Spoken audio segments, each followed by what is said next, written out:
And that's when they think, wow, these monks are so amazing. They can read your mind. I've never told them of that before. And of course, it's not reading anyone's mind. All it is doing is knowing that many people do have injuries. And when you have hot spots in your body, that is a sign the body is focusing its energy and doing some healing there. And it's wonderful, amazing to see that. The classic case, this lady came on a retreat. She said her head and shoulders were just so hot and warm. I said, yeah, it's probably whiplash. Yes, exactly. And you probably felt so much better afterwards. Yes, exactly. So this is what happens. She had a whiplash injury in a car, very common. And when she was meditating, she was getting still enough. She was not controlling anymore. She was letting go. And because she let go and wasn't controlling anymore, that allowed the body to send its energies to the part which was needed, and she got a hot spot in her shoulders and neck. And that healing, she could feel the effect afterwards. It felt so much more relaxed, so much more peaceful afterwards. And people have had all sorts of hot spots in their body in all those years I've been teaching meditation. Maybe in your breasts of a woman, breast cancer has been avoided or healed or whatever. In other parts of your body, if you have like a hot spot just in one part of the body, that's an excellent sign. Just let it happen. Energy of the body is going to where it's needed, and you're healing yourself. The reason why that doesn't happen normally is because we're such control freaks. We're always telling our body what to do and never letting our body do the healing which it needs. So if ever you get in hot spots like that during the meditation, that's usually an excellent thing which happens. And it usually just dissipates by itself after a while, and that part of the body feels really, really relaxed. I've seen this so often with my own body and other people's body when they come and tell me their experiences in meditation, that I trust the body's own ability to heal its wounds and heal sicknesses if only you can give it a chance. It's as if over the years of evolution our body has developed its ways and means of healing itself, and the problem is that we never really give it the chance to heal itself. But with meditation it's an excellent opportunity where you can just let go and let your body do what your body needs to do. And of course, one of the other things which happens in meditation, sometimes you see, your body twist around or your body start to move during meditation. And the first time this happens, if it happens to you, you get very stunned because you never ordered that. You never told your body to lean to the left or lean to the right or twist around. You never said that. But it happens by itself. And that's the most important thing. If it happens by itself, it's your body arranging its posture in such a manner so again some healing can happen. So channels of energy which are blocked can actually open up. And one of the classic cases was a woman on one of my retreats a long time ago whose body was so twisted around, it was so contorted, that one of the people who saw that asked me to intervene, because if she continues sitting like that, she's going to really break a bone or something. It was excessively twisted around. And when I asked her, she said she had no mindfulness of that at all. She didn't know her body was twisted around. And I said, how do you feel? As soon as she said she had no knowledge of it, I understood what was going on. And of course, she had had this very, very bad car crash. She was lucky to come out alive, had many months in hospital, being rehabilitated, and her body had been so badly wounded that in meditation, when she relaxed, when she literally got out of the way, that's when her body twisted around as it needed to do to get some healing energy, to unblock channels so the body could heal itself. And she felt fabulous after that experience. And when I told her how she was sitting, she just could not believe it, because it was really, really contorted. But that's what the body needed. So I have this amazing trust after all these experiences, that if you get hot or your body twists around or whatever happens, let it happen. The body is much wiser than you are. It knows what to do. So get out of the way.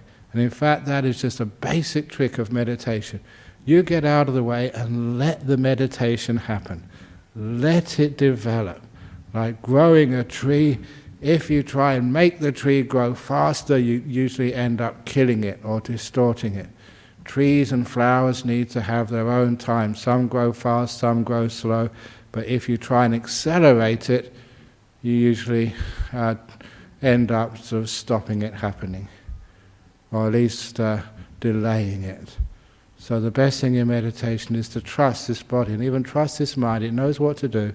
You just get out of the way and let it happen. And that gives you the great confidence that if you can let go of the body and you get some hot spots and you get some healing, you feel great afterwards, it's giving you encouragement. You can do the same on your mind.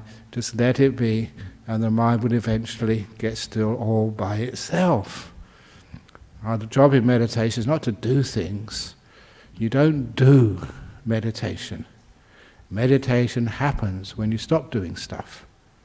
And little by little, it takes time. You have to be patient. You can't expect things to happen all in one day. You just allow the mind to get slower and slower, more and more still. Because every time you just leave the mind alone, you're making peace. And I use a simile, a house of peace, like an ordinary house, is made of many, many bricks. And every brick in your house is laid one at a time. And after many days, many weeks, you have a house. So the deep meditations, they're built from many individual moments of peace. Make peace right now. You made peace, a moment, one more brick in your house of peace. Make peace with this moment. And it doesn't matter what you're making peace with. So even if you've got a tired mind and you're sleepy, make peace with your sleepy mind. If your mind is restless, make peace with the restlessness. By making peace, I don't mean you get indulging it and get right into all the thinking and the fantasies and the dreams and stuff. I mean, just calm down, be peaceful. Don't try and get rid of it, that's making war. Don't indulge in it and get interested in that, because that is like attachment. Just make peace with it. And if you make peace with every moment, you find your body becomes relaxed. You do get those hot spots if you need them, if you're sick. And also, you get very, very peaceful. And eventually your mind is just so calm and peaceful, which is the purpose of meditation. So, making peace in every moment. A house of peace is made by many, many, many, many moments of peace, until you build and build and build them up. And when you have enough credit of peace, then you get very, very still. Okay, so let's give it a try. So for those of you who have just come in and you've come for the Introduction to Meditation class, that class has got a special guest teacher today, one of the monks, because it's the fifth Saturday, but those of you on the ongoing class are welcome here. And now we can get into our meditation posture, so if you'd like to get yourself nice and comfortable.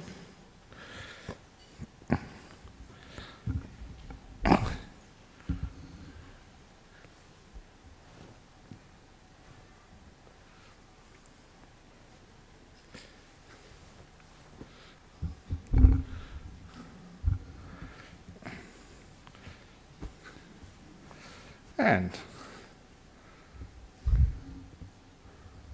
close your eyes. So when your eyes closed, you don't have to worry what other people are doing, you can't see them. You're just making your brain that little bit more simple. Sometimes the mind is like it's got 5 telephones on it, 5 different lines. And every now and again, the sound telephone calls, somebody's closed the door. Sometimes the body channel, the body telephone calls you up, you need to scratch something. Sometimes the taste or smell. But at least now we've disconnected the sight telephone. So we don't receive any messages from our sense of sight. It just makes our office inside our head a little bit more quiet.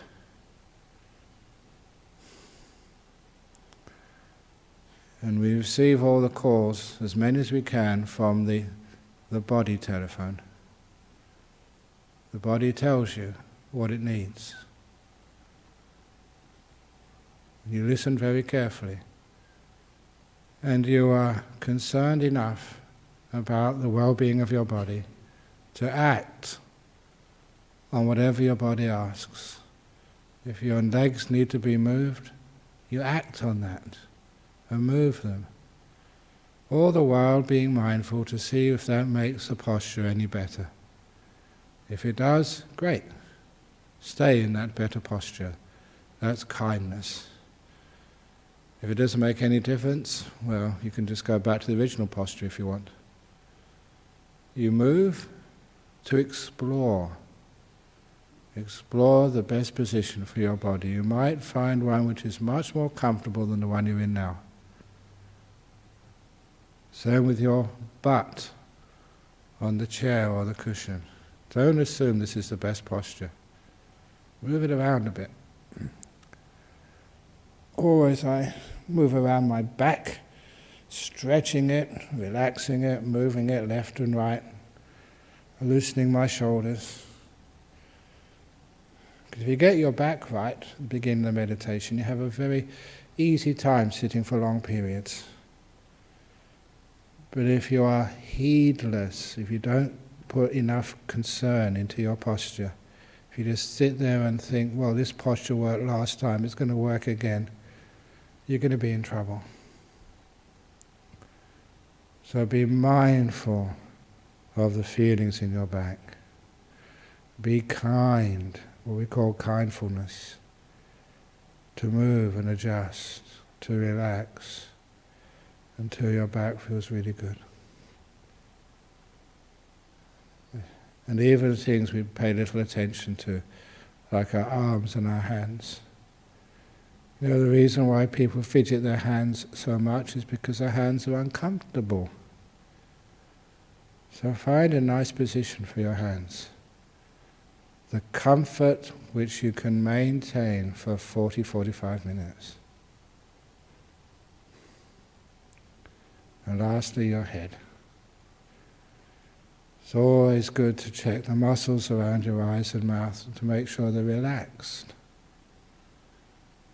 It just gives you an indication of the quality of your mind.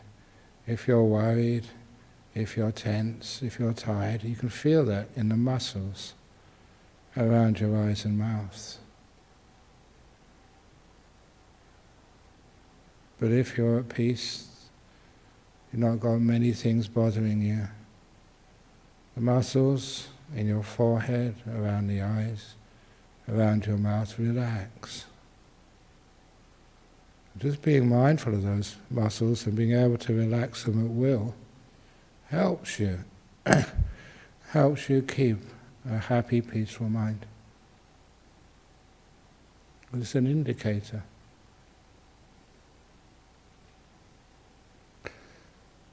And of course, if ever you need to cough, please cough or sneeze. If you need to scratch something, don't just endure, just scratch. Get it over with quickly and then go back. After years and years and years of trying to resist itches and coughs, find out it's much better just to cough or to scratch. You don't get so disturbed.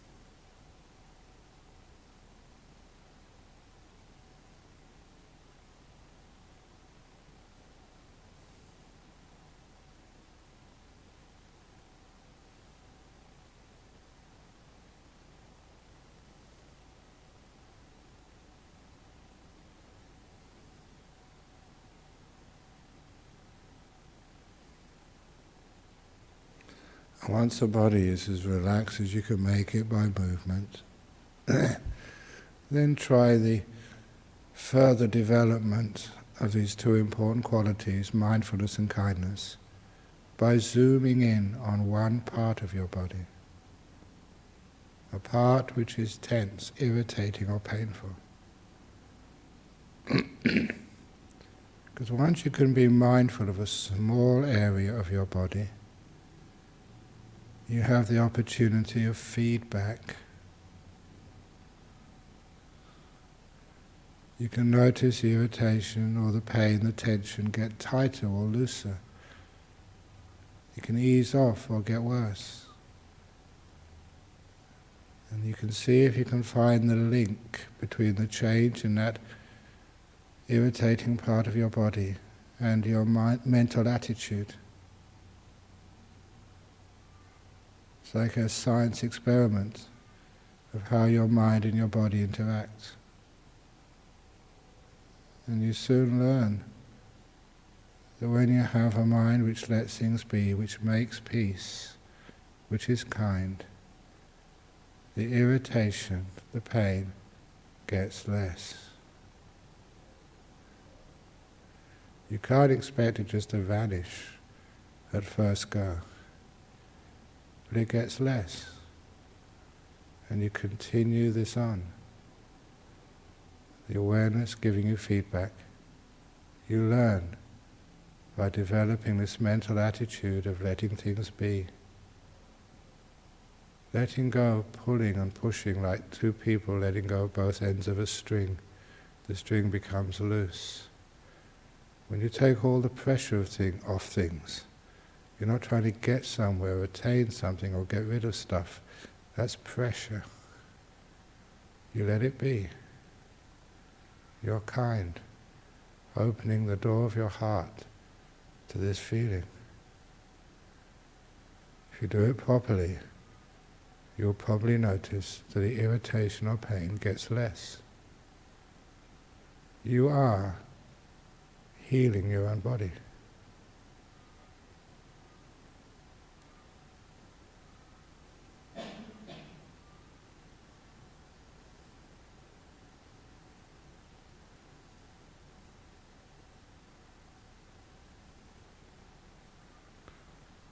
And you continue on with this mindfulness and kindness just on this small part of your body until you've relaxed this body as much, relaxed that part of the body as much as you can.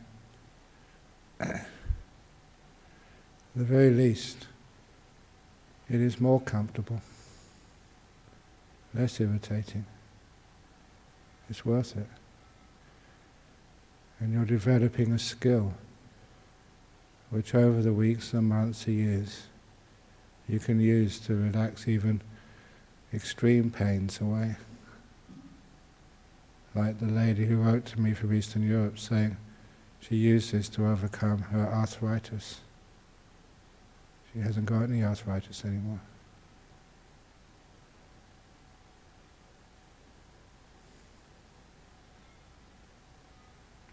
So just be mindful, aware, and kind, and observe that part of the body becoming relaxed, at ease, the pain lessening.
Once the body is relaxed, and really at ease, then you can enjoy a feeling of relaxation. I always spend a minute or two just enjoying the pleasure of a body at ease. Not totally at ease, but at least it feels really nice. Noticing the pleasure, the piti sukha of a relaxed body takes the relaxation deeper. And you're also developing some important training, first on your body, which you will soon apply to your mind.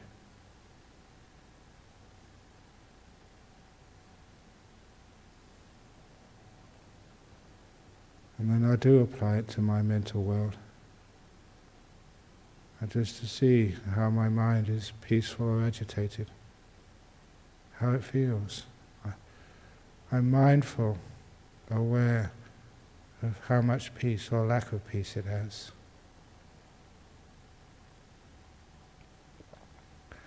And once I focus on that, I can get feedback. What makes my mind more peaceful?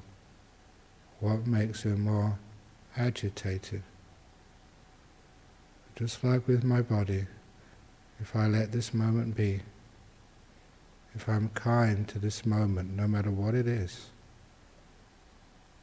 if I make peace with this moment, then I can feel my mind becoming more peaceful. I get feedback. I know I'm going in the right direction.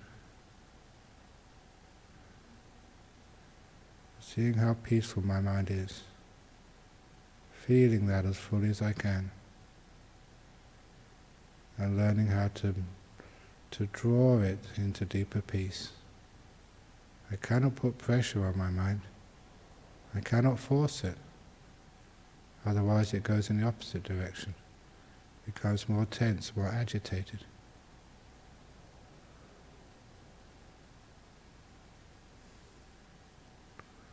And I know what I mean by making peace with every moment. That's how the peace grows. I'm not concerned if I have thoughts in the mind, or if I'm tired. That's just the object which is really important for me. I want to make peace with this. And I notice over the minutes, the thoughts lose their intensity. I'm making peace with them. They get softer, less frequent, less of a problem, because I'm making peace with my mind in every moment.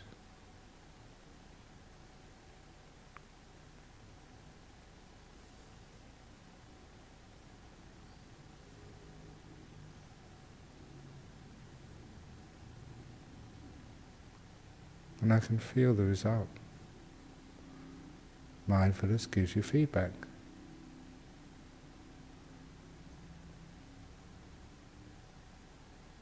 And if I get excited or afraid, I start doing things, my mindfulness gives me the feedback I'm going in the wrong direction. So I stop and make peace.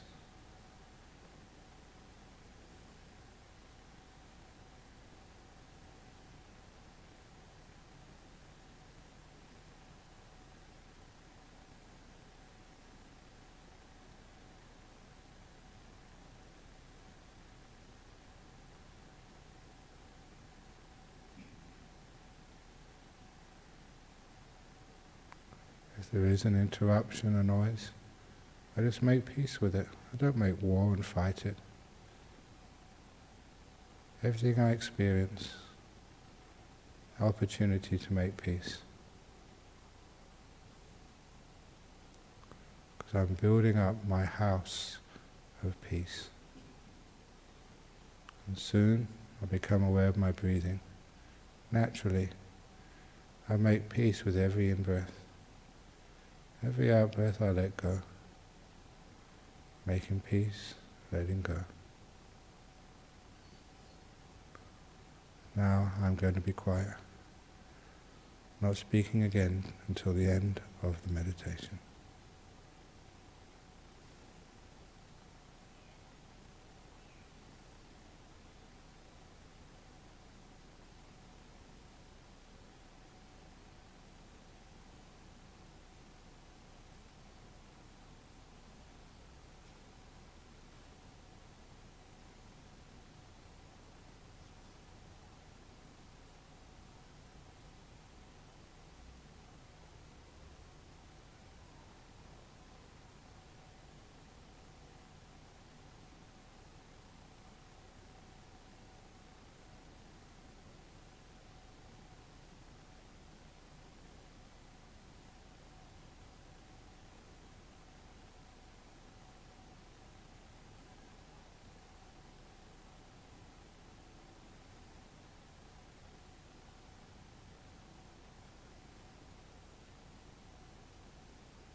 We're just close to the end of the meditation now. Just how much peace have you established? How big is that house of peace? And why?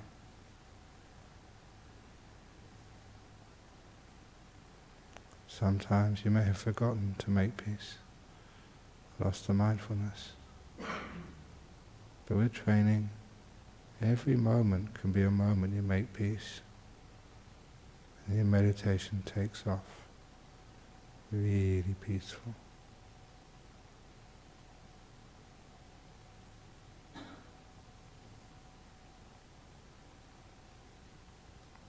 Now, ring the gong 3 times.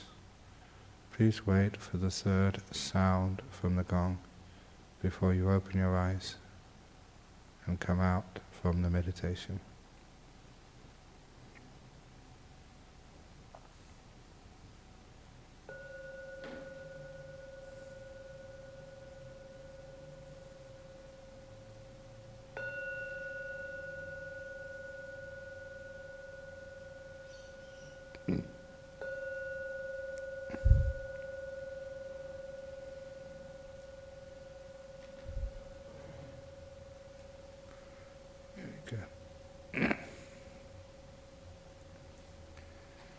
Okay.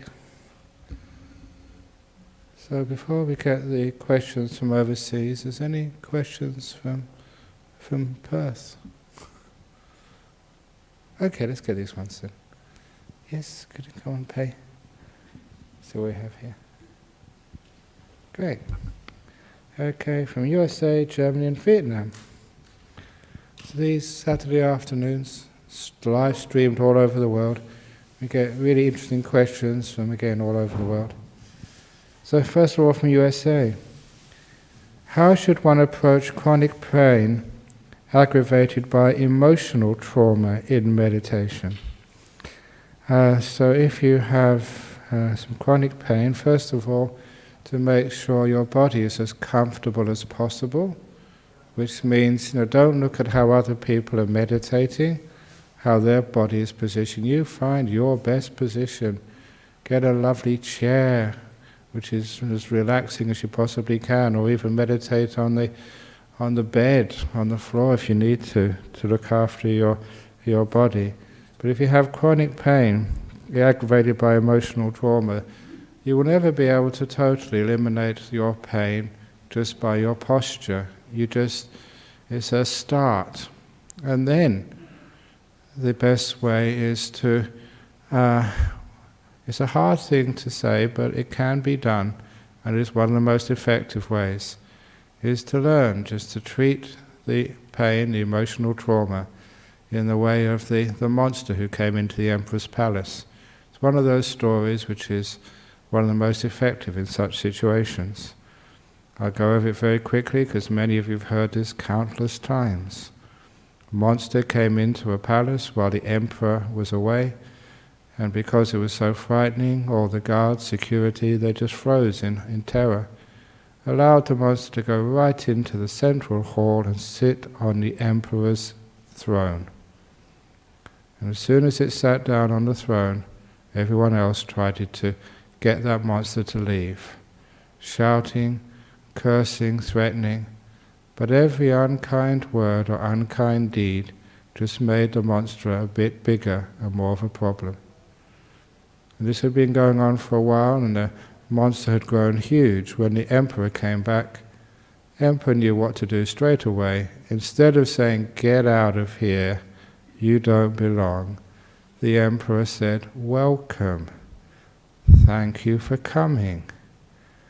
And a few words of sincere, has to be sincere, kindness, the monster grew an inch smaller, less of a problem.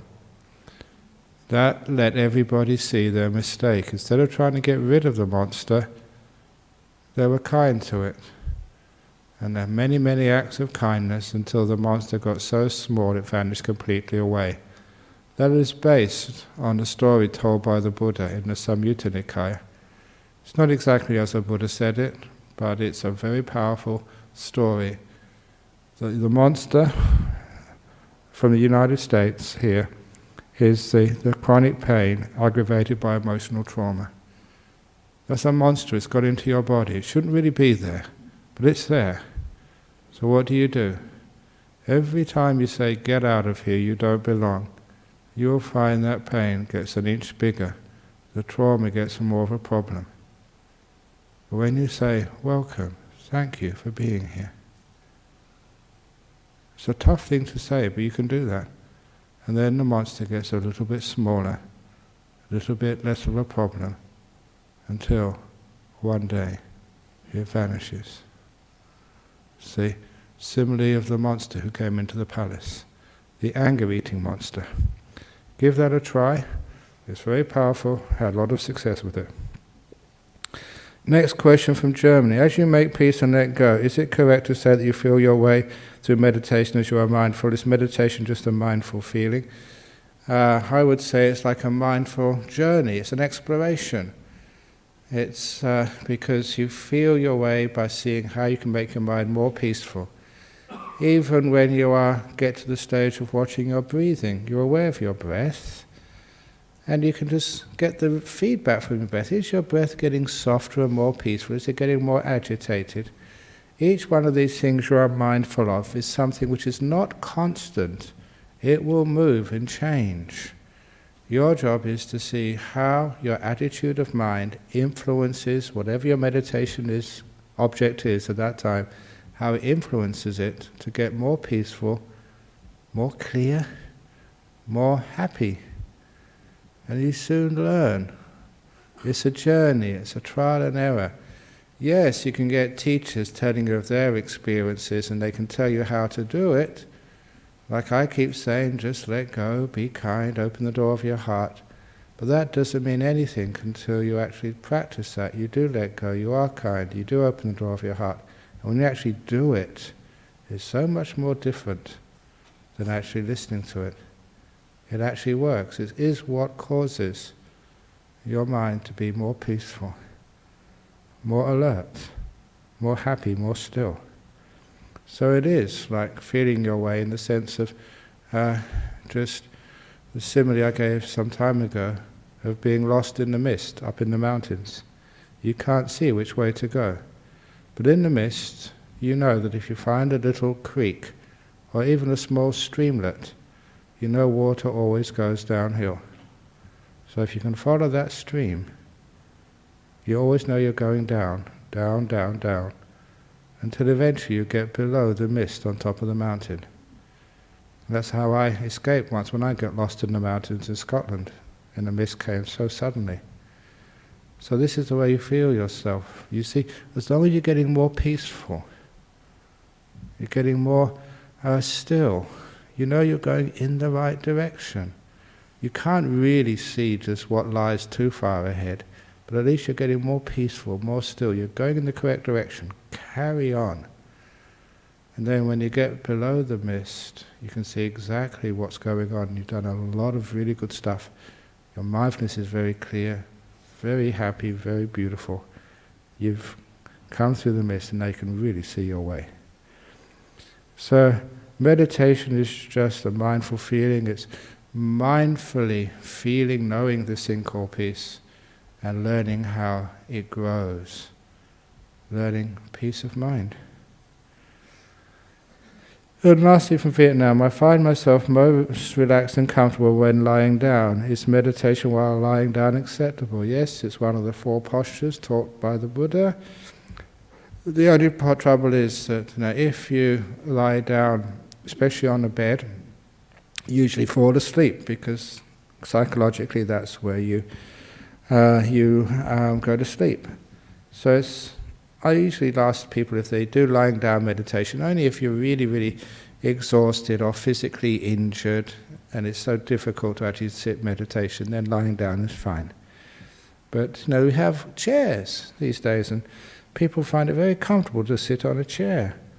So you should be able to get a nice comfortable chair from Vietnam to sit down on to meditate. And for me, because I was brought up as a young monk sitting on the floor, I remember even when I was growing up, I used to do all my homework sitting on the floor simply because you could spread your books on the floor, much easier than spreading them on a table.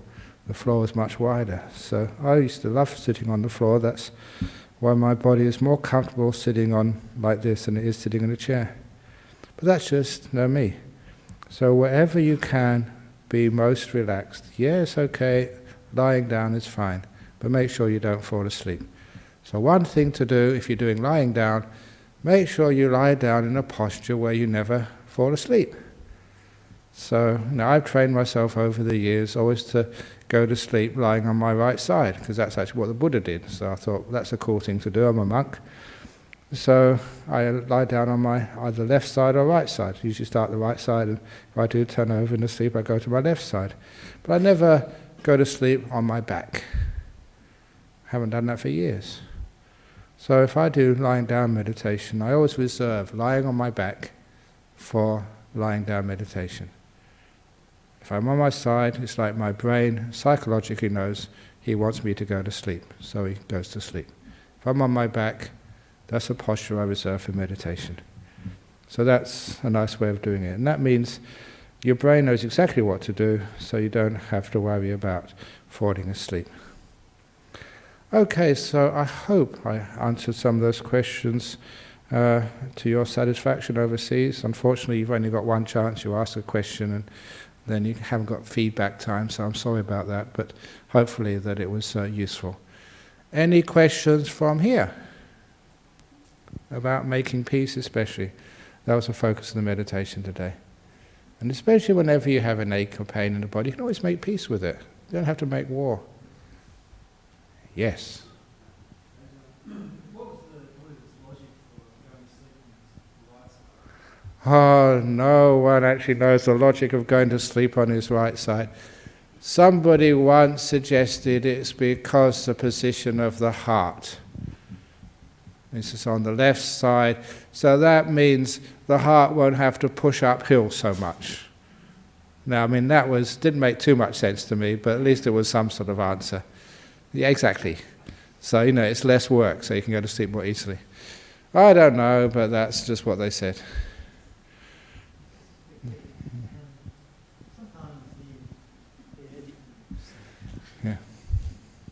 Sometimes at the beginning of the meditations, when we're still relaxing the mind, the breathing, awareness of the breathing comes in so quickly, sometimes it just comes in. Now, at times that we switch to breathing awareness, but the mind is still not completely relaxed. That sometimes it's sort of, what do we do? Do we still go back to the It's usually... again, when I do the guided meditation at the very beginning, it's very general. I don't expect everybody to follow this. Some people have been meditating for years, know exactly how to calm their mind down, and they can go onto the breath very quickly. So this is not sort of like a boot camp where you have to follow the instructions totally, 100%. But the usual thing which I encourage people to do, if your breath comes up, then if it's come up, that's what you watch. A couple of Saturdays ago, I did quite a powerful meditation technique based on the Emperor's 3 questions, if you can remember that. Whatever's in front of your mind, whatever that happens to be, that is the most important thing in the whole world. So if the breath comes up, give it importance. Don't chase it away. Say, I should be focusing on something else. So it's like you let your mind decide. You don't do anything. You just sit there, and if the breath comes up, fine, that's what I'm going to watch. And if the next second sort of bodily feeling comes up, that's what I'm going to watch.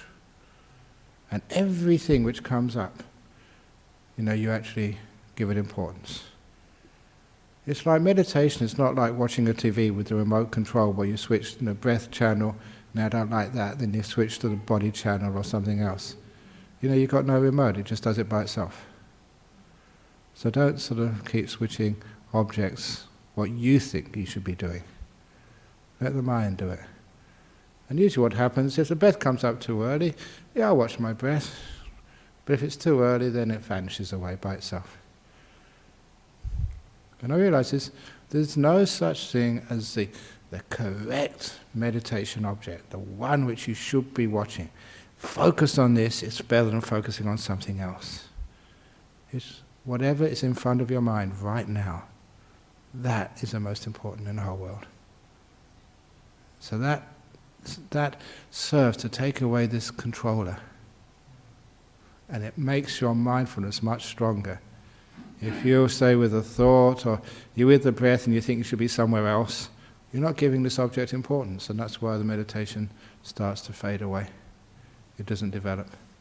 But if you're on, say, the breath, and okay, I'm not quite sure why it's here now, but here it is, most important thing in the world, which means you really focus on it, and you don't try and get rid of it. It's just the only thing is that sometimes, I feel that it's just catching on the breath, Yeah, I don't feel that relaxed because the mind is still Yeah, unstable. You get some sort of flashing light just keeping hitting. Yeah, even a flashing light, if it wants to flash, fine by me. Because I'm just making peace with every moment. Whatever happens, it's not my business. So you just make peace, give this moment importance. And then eventually everything settles down, quite naturally. But you don't call the shots, you don't get the remote control on your brain and try and switch channels. Thank you. Okay. Anything else? Yeah. A similar question on watching things. I have to do hydrotherapy a couple times a week, which involves walking through a meter deep water for 30 minutes, back and forth. Okay. It was the most boring thing in the world until the penny dropped, and I thought, aha, walking meditation. Yeah. It's a 30-meter lane. And I'm sure in one of your books you said it's best to watch your legs or your feet. But I find I can't do it. I still have to watch the breath. Okay. Should I fight it or just say, well, that's it, I'll watch the breath and not If my that's feet? what happens, then just do that. But well, it's actually, if you're walking through deep water, it's probably good to watch your breath to make sure it's coming in and going out. It's also good Otherwise to you go drown. just before the pool closes, otherwise you keep crashing into people. Exactly, yes. Thank you. Very good. Okie dokie. Okay, so if you have any more questions, you can come up afterwards. So now let's bow 3 times. And for those of you who know what we're bowing to, I always, when I first bow, I bow to virtue and then to peace and compassion. Because I worship virtue. Trustworthiness, not lying, being reliable. That's why I bow to virtue. And the second time to peace. So important. And last night, kindness, compassion.